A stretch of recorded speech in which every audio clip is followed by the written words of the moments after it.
Welcome back, and while I'm sure you haven't had a chance to speak to the boys yet after that game spawn, I'm sure that they are feeling very happy that they did not fall to the Mammoth Curse. Yeah, they would be. I mean, you can see that there's a couple of little things from the factory that have been pulled out, especially for Mammoth there, and maybe we'll put them back in the factory after that. But it's all about building up your arsenal and your skill set heading into these best of fives. We felt like we were a little bit undercooked when we went into the best of fives at the end of last season and getting pushed by Avant into, 5 games versus Direwolves. Meant that we didn't have enough in the arsenal, so we're just trying to continue to build that form up as you get into the gauntlet, because this is exactly where we want it to be, and it's just important to be able to have games like that to reinforce that confidence. And that's what I was going to say as well, right? Like, that's the type of game where you're like, okay, there's more here than you would have thought in terms of strategic depth, and they're showing it before those playoffs as well. So that actually does play into the minds of someone drafting against Order. Because in this next week, you'll have scrims, you know who you're going up against in that first round. They won't see you. So they just have that in the back of their mind from performances, and that really does play on draft. And obviously, Order are playing again today up against AV. There's not too many scenarios that we have recently in the OPL where you're playing two different teams on the same day. Does this give a confidence boost, a momentum boost? Were you focusing more on the AV game, and this was one that you just kind of needed to lock away?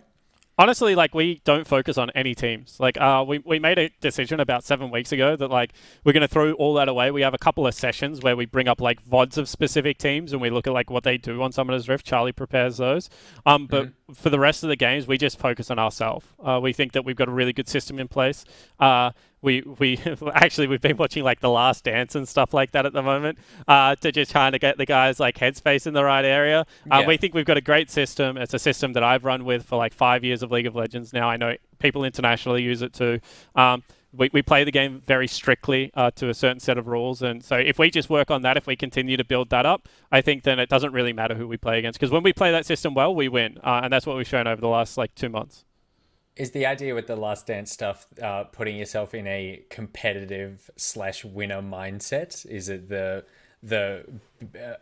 your biggest enemy is you, that Jordan philosophy? Yeah, absolutely. And I think it's also we have people on our team that are on our team because they're role players. And it's really important to show them examples of great teams where people have put their hand up and said, hey, I'm not a superstar. I'm a role player and I'm here to perform a specific duty for my team. I'm the enforcer or whatever. And I think, people like Pippin, Rodman, they could have been great at other stuff, but they were willing to be second fiddle to Jordan. I think that mentality is really, really important to get into a League of Legends team. Yeah, lovely. Oh, okay. I was prepared to do something, and now I'm completely unpreparing myself for that. That's fine. We are getting ready, obviously, because we will be heading into our next game, which will be Pentanet.gg versus Gravitas. This is the last game for tonight, where the two teams in contention are not going to be... the two teams in contention are not going towards a playoff spot. But obviously, Pentanet here looking for a win, because they are right on that edge where you don't want to start falling down the ladder, as we've seen a team like Chiefs go. Rusty, we have, I believe now, Pete from Pentanet.gg on the line, and hopefully with Pete, we're also going to be seeing a lot of PGG fans as well. I was right. Hello, Pete. How are you, mate? I'm very well, thank you. I think he said, how are we going tonight? I'm going very well, Pete. As should you be, because Chiefs lost earlier tonight, which obviously Pentanet are in the direct head-to-head race versus the Chiefs at the moment. Did the guys over in WA enjoy watching that game? Yeah, the guys over. It's an interesting one, because I think it's about the Chiefs and it did Mammoth, considering what we just saw in terms of the stomp from Order just then. So, but Spawn, really quick, what do you look at any of the other teams? I know us. I know you watch our videos, and I know that you're excited to take us on next week. So we do watch a little bit of Pentanet, because you guys play the game very strange for an Oceanic team, so we had to figure out how to beat you guys. So I would say we've studied Pentanet the most, and I would say if we've shown anything, the implementation of that strategy has been quite consistent so far, but you guys are looking like the third best team, so we'll get 5 games to kind of prove it, I guess, next week. Yeah, and I'm very much looking forward to it. But you're right, you guys had put us over the matches. In fact, all of the balls, you're the only ones with a clean sweep on for the. It's the match up with you next week, because I think if you're the sort of team where there's the split, and at the moment, if we can take you guys out next weekend, then I reckon we set ourselves up well leading into the final. Yeah, absolutely. I like the fact that that before, when we were saying that it would be two GMs up against each other, and it was like, oh, we could just pit them against each other. You two instantly started talking smack to each other and just trying to out-humiliate the other one. And now it's like, no, you're really great. And I just feel like you're definitely probably the biggest competition that we come up with. And I really hope that if we don't win, then you take it out. And I'm really excited for you. No, that's all very nice. And no, not at all. Like, no, don't get me wrong. Like, if we lose next week, I will not be backing in order, looking for somebody else. I don't want to be backing in to take this out. That's for sure. Good. And Pete, before you go, can you just let us know where are you and what is actually going on there?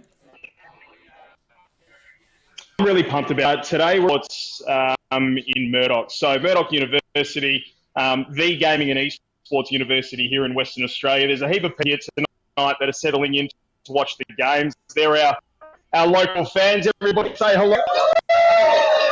And Murdoch's really esports over here in WA. They've lit up this amazing room called the Murdoch Esports Hub. They're doing great things here, and they're having us here tonight. So, we're really looking forward to the doubleheader we got ahead of us, because we've got a great place to watch. Awesome, man. Well, I really hope that you see some success tonight. You got 2 games, and obviously there's a lot to play for, and I'm sure that the boys also know that they've got some local fans there who are backing them. So good luck tonight, and we will talk to you again soon. Looking forward to it, guys. Osborne? Cheers.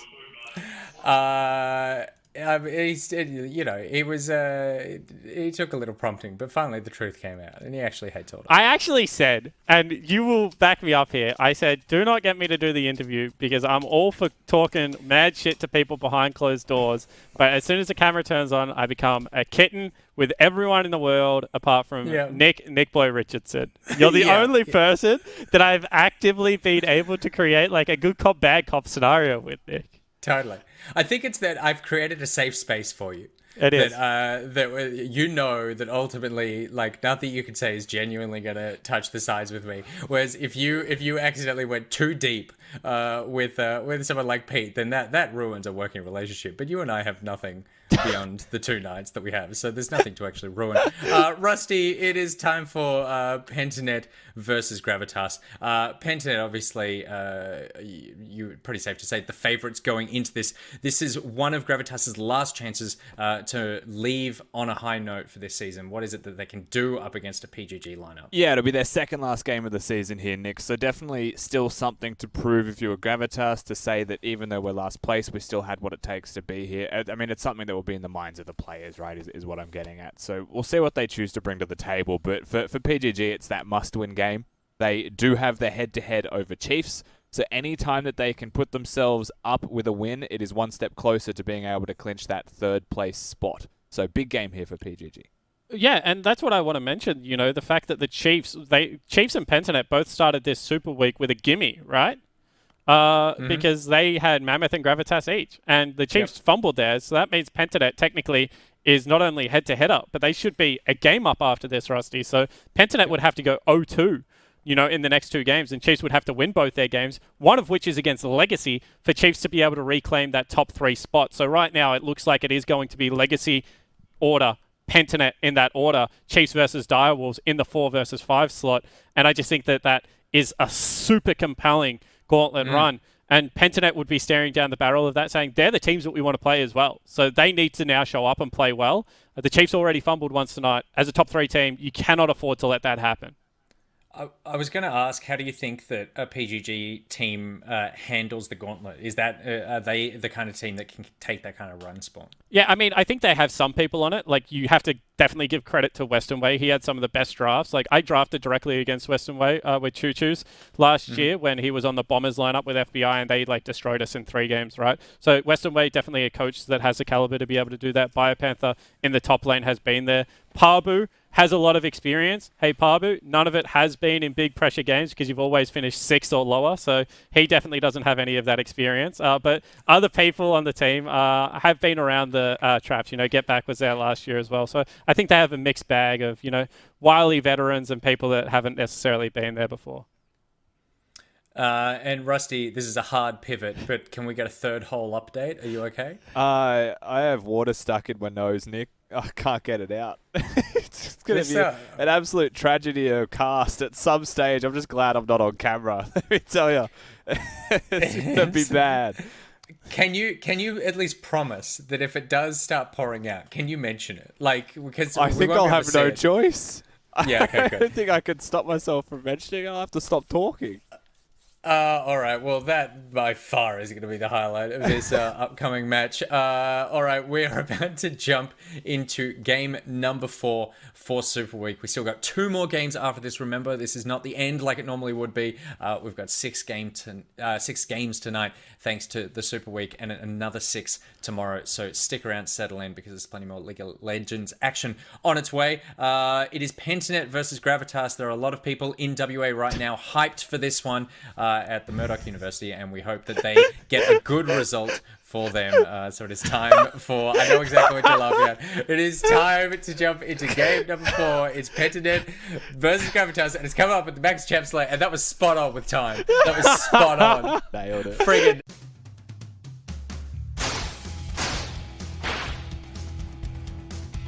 Like, realistically, playing against teams like Gravitas is always like a little bit stressful because you know you're the better team, and if you execute properly, you're gonna win. But you also know that they're like not completely incompetent. They still have some good players on their roster. We just have to play our game because usually we kind of like drop the ball on them, and like we kind of make like those games longer than like they should be. It should be pretty easy. It's normally very easy to draft against them. Normally they just draft themselves out of the game. It should, on paper, be an easy match, but in our previous matches against them, they didn't roll over and die that quickly. Versing teams who are near the bottom is, I'd say it's more uncomfortable versing teams at the top because there's always that little bit left of, I'm not sure if it's yet, but it's very likely that Gravitas can't make playoffs anymore, so they're just going to come in with a massive nothing to lose attitude.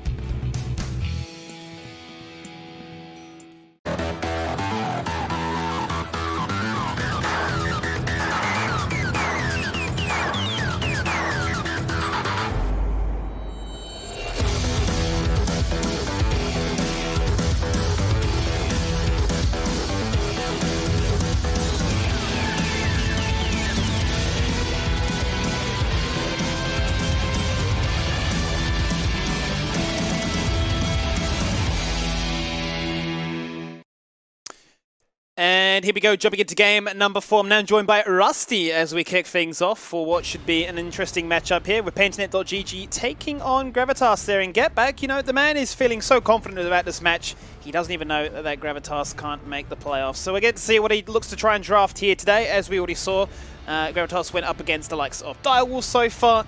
And one of those picks that we love to see the likes of Predator on has been denied. The Echo is gone.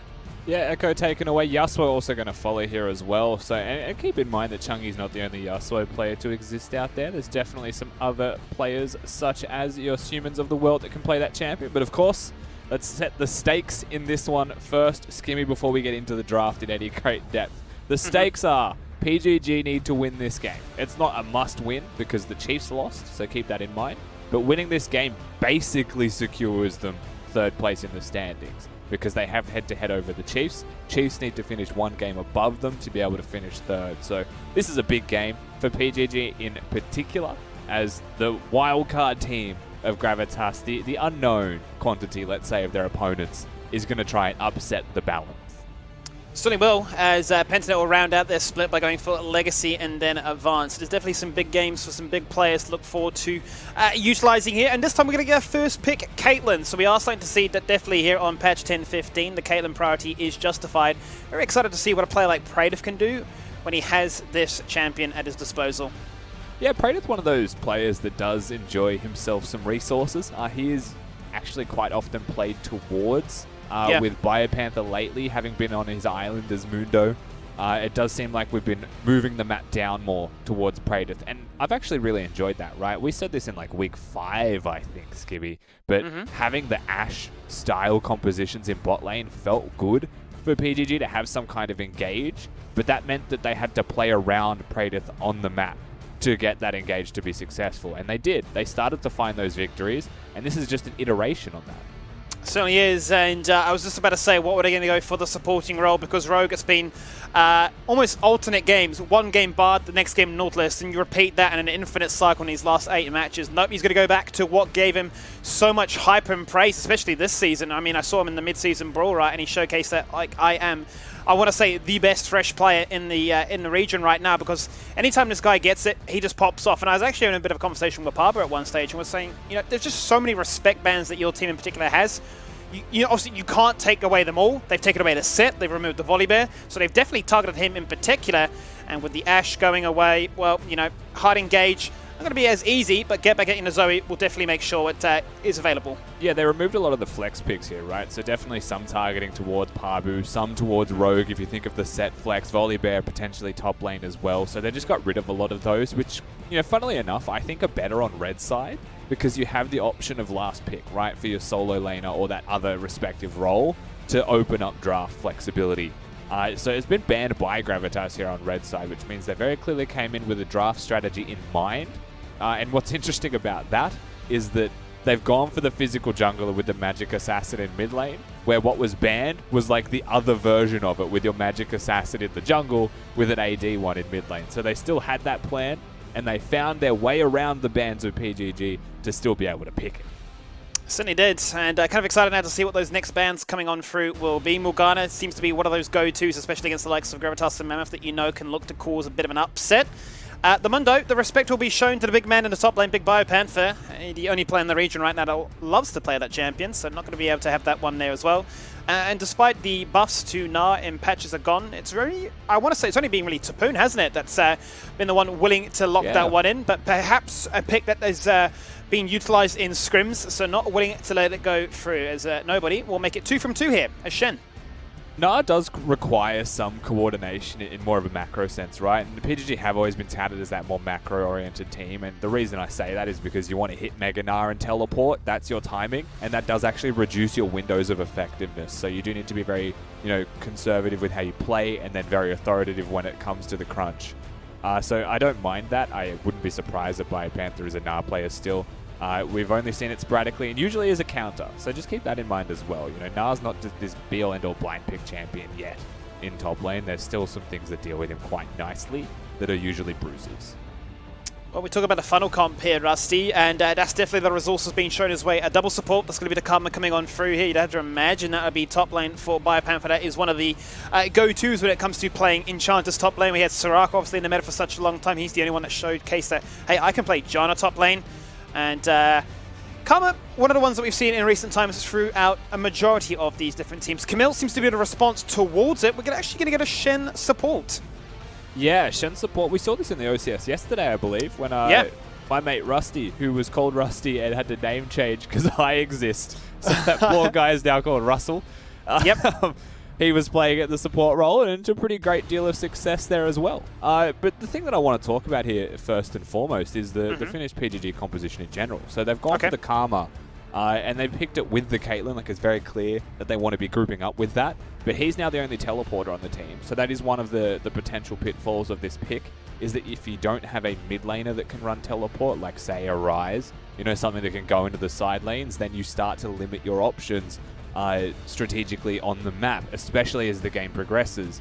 Their opponents here have gone for that pokey, longer range style of composition with an Akali that has teleport, who can then go to those side lanes. So they have an abundance of split push options with a bit less of the team fighting. But PGG have said, we're going to team fight. A bit Direwolves-esque, actually, in terms of strategy. And they're not going to look at those side lanes at all, and they do get outscaled there. It's kind of crazy because, as you quite rightly point out, it's going to be Biopen on his own running the teleport. Gravitas, they're actually hovering 3 teleports as a response towards that one, right? And then I start to expand that question or that statement out by saying we've seen multiple variations of the Karma. Some have opted in to have the AP so they can be that lane bully to match somebody in that side lane. We've then seen others that have opted very much into a Fiend's Ardent Sensor. I'm here just to farm up. I want to go and group up with this team. And I'm kind of curious if Pentanet will, one, get those kind of opportunities, and whether or not really Gravitas will allow that to happen. We're going to find out here as we jump into game number 4 here in Super Week, Week 10 of the OPL, with Pentanet.gg on the left-hand side. We didn't see that. I don't know if you saw that. Well, there goes the introduction. Well, so Parbu's just expressing emotions, and we've got rid of chat now. And you're not allowed to see that. That costs extra for the OPL fans. I'm sorry for ruining your intro, Skivvy. That really got me there. That was not what I expected to see. I don't even know how to recover from that one. We'll see. We'll figure out a way, no doubt. Yeah, Pentanet.gg looking for that win, as you highlight. Having seen Chiefs drop that game so far, they hold the head-to-head, so not a must-win game, but you can bet your bottom dollar they are playing to win. Whereas Gravitas could look to try and find a little bit of glory to trail themselves out of this split. And go back to pocket picks. This is the most played here for Seaman in the mid lane. He's coveted Akali. Whether or not he can look to try and make an upset here happen today. He has been very good on the pick as well. You know, he's gone for the fleet footwork this round. The most common, I believe, Akali rune now. You know, there was a lot of Conqueror prior.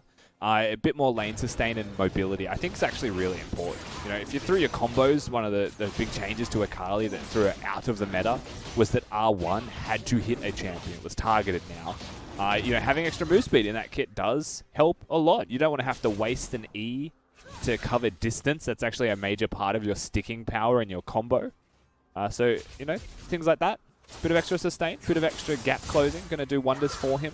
My concern is still top lane. If there was one place that I had to look at and say this could be a risk for PGG, it is what exactly will this Karma be able to do? And I expect that if his role in the team is to just keep the Camille down, that we might get the Grasp tank build, especially now that he has Grasp, of course, as well. Yeah. Instead of, perhaps, the full support Karma. We have seen when they've gone for the Grasp, the Iceborne Gauntlet coming out, just to make yourself a little bit more durable. Interesting fact here, Rusty, though. From all the top lane Karma games we've had, 4 matches, a 0% win rate at the moment. So not to try and jinx things here, but kind of curious as you highlight the importance of this matchup, because we know exactly what a Camille can do if left to her own devices. If this game does go a little bit late, if Pentanet struggle to find those engagements, if they're not really given the opportunities presented to them by Gravitas, suddenly you've got a Camille with 2, maybe 3 items.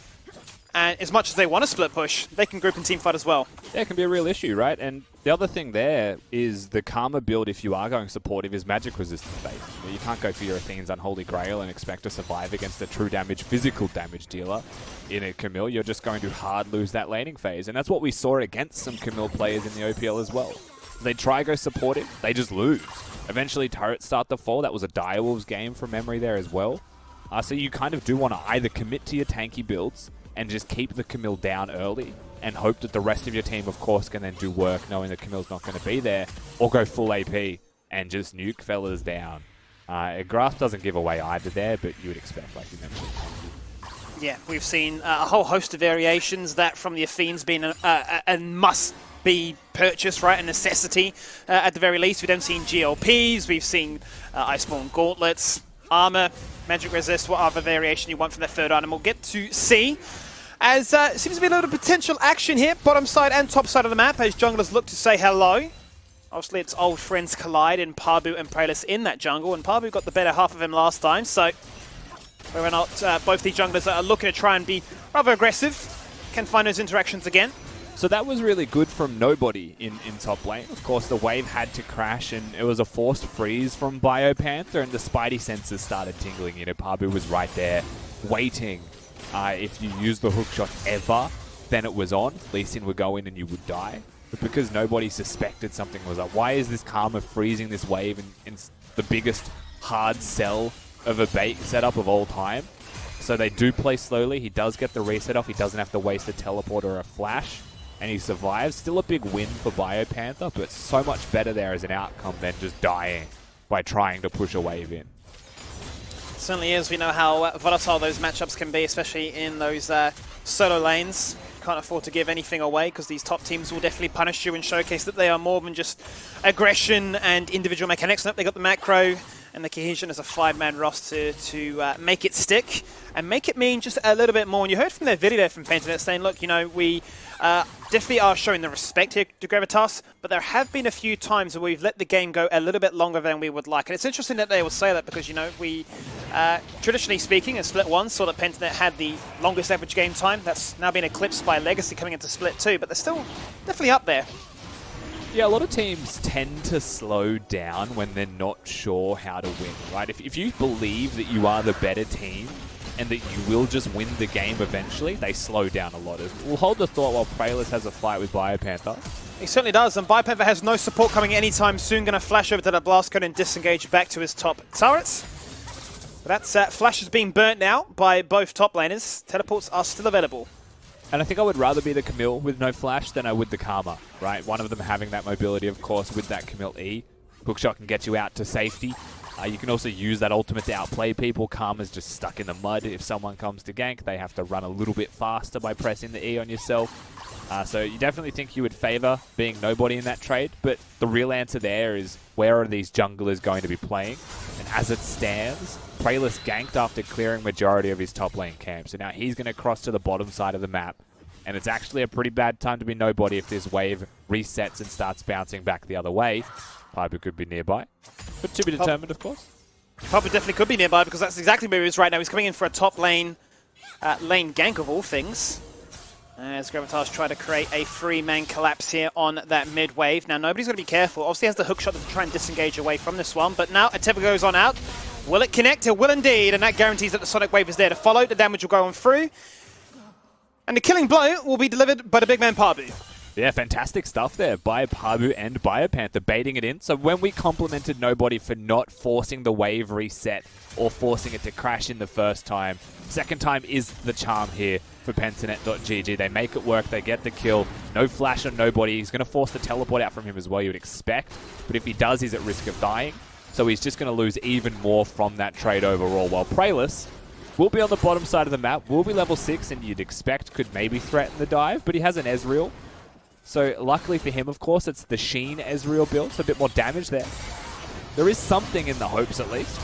Definitely is something in the hopes, and Pentanet want to push that envelope a little bit further right now as they're going to start things off. Rogue is the one that takes all the damage, but a hook into a turret says, this is why you don't allow me to have my fresh. You'll outplay them right now. Will Graves go for the ultimate? He'll need at least an order, I'd have to say, at this stage. Surely, Rusty, I don't think he's been revealed, and it's a little too late. I don't even know if he got vision. I think he was trying to cheese to see if the Thresh had walked away from the turret to catch the straggler, but recalls immediately Rogue. Isn't going to be taken down. Flash doesn't even need to be used, and that's a good play overall here by PGG. Just hit the hook straight into a Caitlyn trap. Classic combo. They're able to take down Beats and punish him because he taunted in to help his AD carry that dashed in himself. Very interesting, because we were highlighting the fact that, yes, we've got the Sheen. We've seen so many variants for that first purchase as an Ezreal. We've seen pickaxes come out first. We've seen the Cold Blade, more Dorans. It's more damage. Nope, going to opt for the Sheen for that trading potential. You had to imagine with Graves being that side of the map, they were going to wait for that wave to crash and go for the fight, but it just didn't happen. Maybe a little bit of impatience there, Rusty, and it comes back to haunt them. I think the way that I see that lane is, first of all, you never really want to just rush a tier. You provide nothing for yourself by just having a tier in a laning phase, right? So usually you want to go for your pickaxe or something of the like. But then the way that I see that laning phase is you really don't get to exist as an Ezreal against a Caitlyn.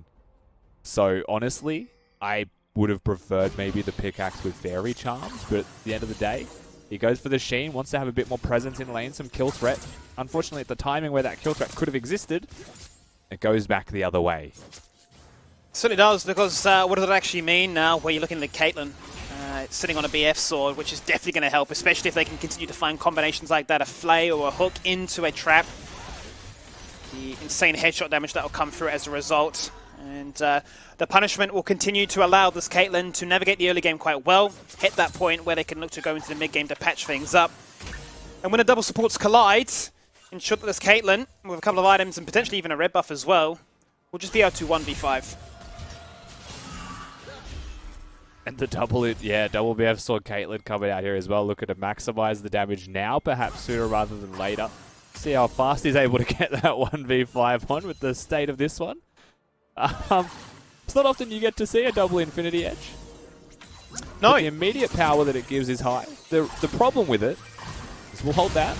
We will hold that, because that is the paddle start. That's the Standard United coming on through, and this time it would actually mean a fair bit, as the mitigation will be just enough to force Pentanet to retreat from that situation. You can understand the play, you can understand the reasoning behind it.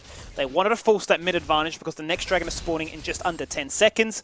And Pentanet are looking to try and be the ones in the driving seat to get themselves a very early soul point here.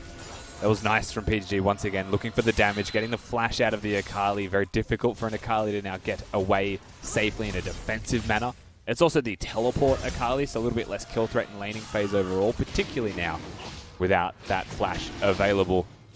PGG going to be able to go for the free Drake here, no contest, as you'd expect that Akali to need to reset. Top lane, though. Top lane is where the action is at. Predators, we cannot contest this one. Somehow Biopanther just solos out the Camille. Now Predator's going to come into the situation here, force the flash away, jukes him in the shrub, uses the ultimate as a fade away, and Biopanther has pulled off the greatest heist here of 2020. Yeah, he's just able to get out with his life. Flash was perfectly timed as well, so Graves with one more auto attack would have just been able to throw the ult out, but flashes for distance and is able to get that shield cooldown back up to save his life. Fantastic work there from Biopanther. And meanwhile in mid lane, PGG are going to definitely jump on the situation, get Shelly out as fast as they can, but the teleport. The teleport is looking good right now, as nobody joins into this fight now. Obviously, the fight has dispersed as a result from what was it intending to try and do. What can he find as a result right now? Was that a macro decision that just has not worked their way? The Sonic Wave will reveal as he waddles his way through mid lane back to where it all began in the top side of the map, and a macro advantage that Gravitas are looking to try and capitalize on. They do, I believe, still hang on to that tier 1 and mid, though. I feel like he might have just assumed that the teleport was out of vision. If he was able to complete the teleport, then absolutely there was some kill threat from the Camille. Even then, no ultimate, you know? So I'm just not too sure about that one at all. Yeah. It does save the turret, which is nice, but really it's a stiff wind away. You know, just a little bit windier than normal down mid lane in that wind tunnel, and suddenly it's just going to drop one auto attack or two, especially at 14 minutes once the plates go down. Nevertheless, I guess it saves it for now. Let's look at the damage from the double BF sword build. Double BF and a pickaxe. Forget critical chance, forget attack speed. He just wants raw attack damage. Guarantees that if somebody ever steps into a trap, you bet your bottom dollar they're getting one-tapped. So, I mean, the thing is, I can understand wanting raw AD stats, but going to BF swords, to me, couldn't be intentional a lot of the time. The reason for that is because why not just have an Infinity Edge right now? You know what I mean? Like, he would have an Infinity Edge right now. I'm sure that's more valuable to have than a BF and a BF component. There are definitely some cases, like Caitlyn, if you're playing for your Q max build or something, like I believe it's anyway, but like looking at hitting your Q damage on isolated targets, perhaps with Thresh hooks, like that is a max damage potential combo. But I personally would always pick the Infinity. That's a max damage combo as well. We talk about Caitlyn. Getback says, don't forget about me as well. And I mean, yeah, that's Zoe. The turret falls on down, the sleep connects. You got sleeps, you got traps, you got problems as a Gravitas fan. He's got his AP BF sword in there with the Lost Chapter. That was pretty nasty. I mean, get yourself a solo kill. That's what happens when the tower's gone in mid lane. Nearly impossible to play against Zoe. She has terrain to work with then. Oh, it's happening again. They're not done just yet. Nope, down goes the boxing ring and he'll evaporate as he falls on out of it. Not any teammate to tag in to take the burden of that damage. And Pentanet have really risen up to the occasion here. 14 minutes in, they're going to find themselves a commanding 5k gold victory, and they find themselves 5 kills as well. Was the observers a little bit confused as to where to go because nobody's low in and lethal. Bot lane, the action was kind of looking a bit spicy as flashes were committed.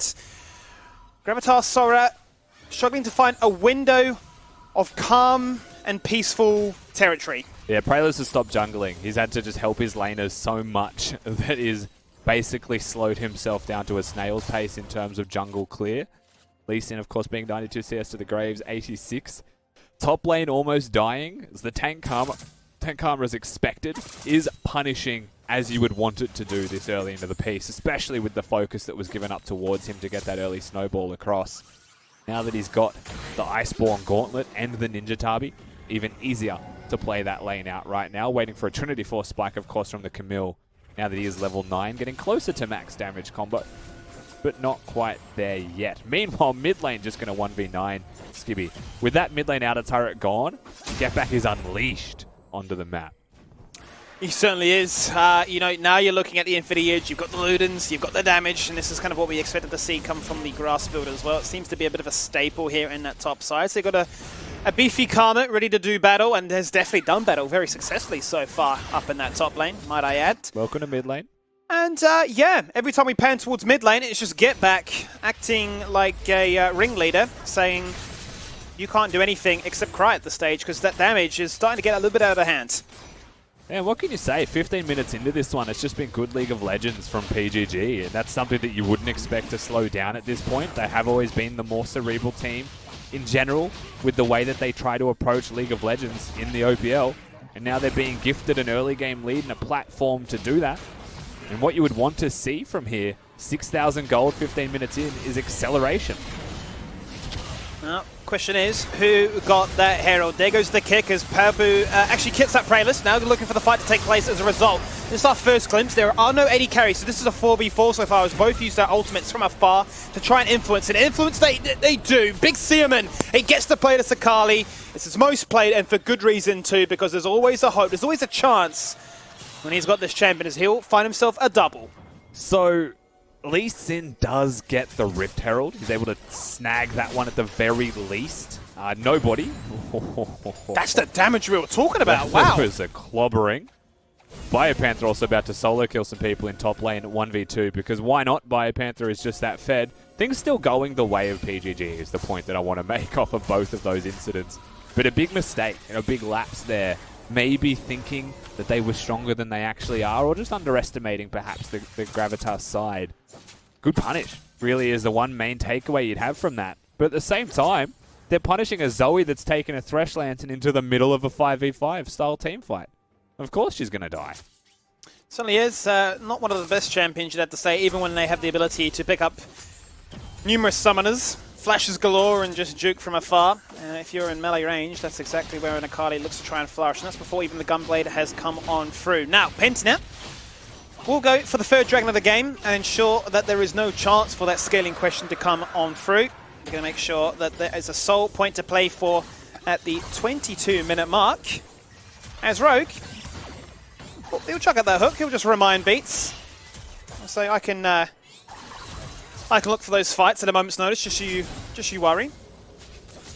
Quietly hitting them though. He definitely has been on the mark with those hooks, and that's the sign of a confident Thresh player, and rightly so, of course. You mentioned this during the champion select, but when he's got his champions, Rogue is nigh on unstoppable in the OPL as support champions go.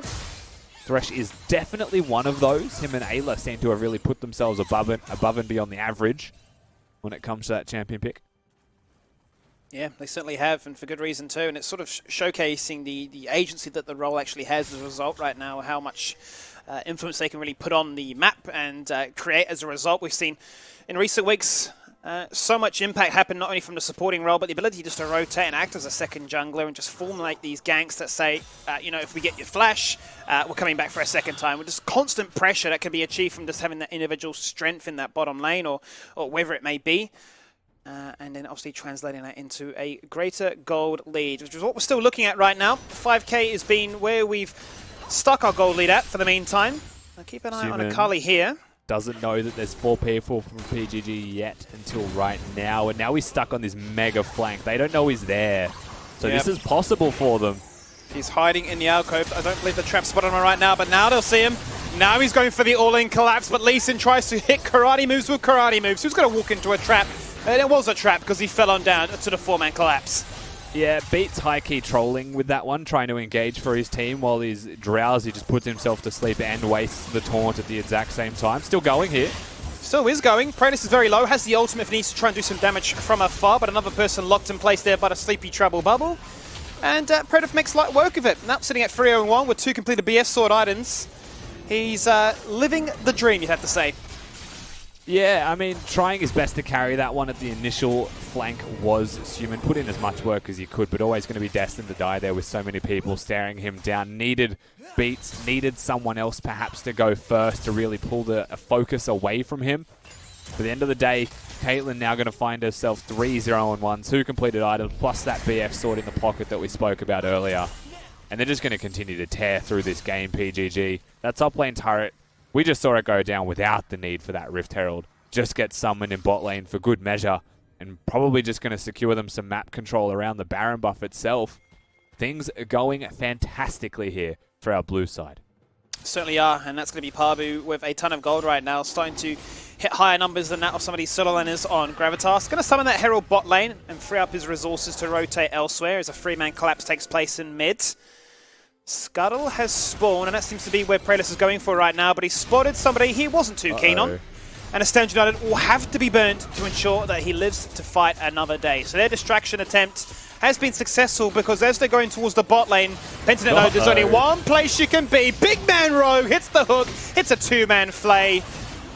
And now they will guarantee themselves a double kill as Get Back will be the one to pick up all the gold and all the fun. And Beats really going along for the journey here as well. The mistakes of his teammates become his own to bear. 0-4 on this Shen. Unfortunately still has that flash available, but no real way out from that one. Flash just going to be used at the backside there by Puma just off your screen. Maybe even Akali needs to be respectful here at Get Back. There's no slowing them down. Inhibitor just going to be easily falling here. Probably 2 inhibs as well, Skimmy. And the charge got off, so a turret. This is nuts. Oh. 21 minutes in. They're like the skill shot gods. We're just not seeing Sonic Waves miss. We're not seeing Bubbles miss.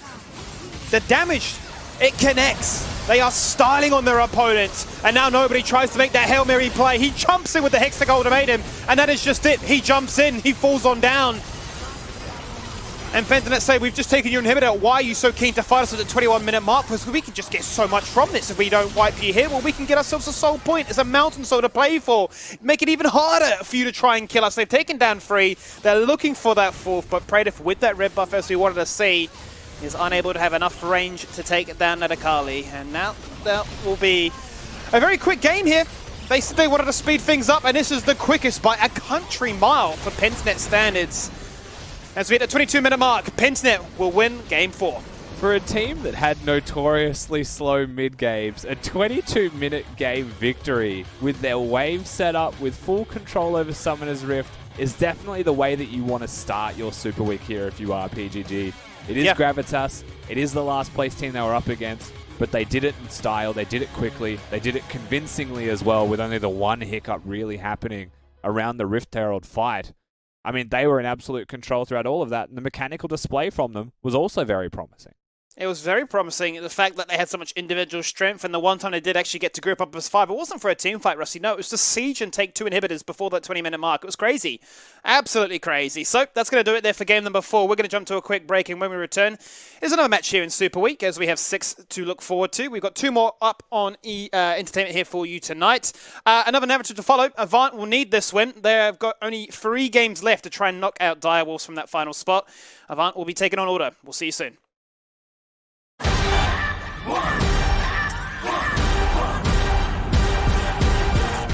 Today is the NeoSurf Cup, and we're going to be playing against Misfits, so hopefully we can bring home the win.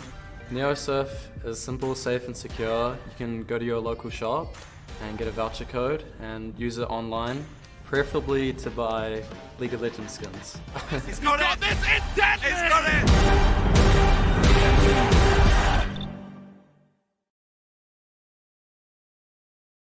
If you're craving the taste of your favourites, head to Macca's for a fast, safe and contactless drive-through experience.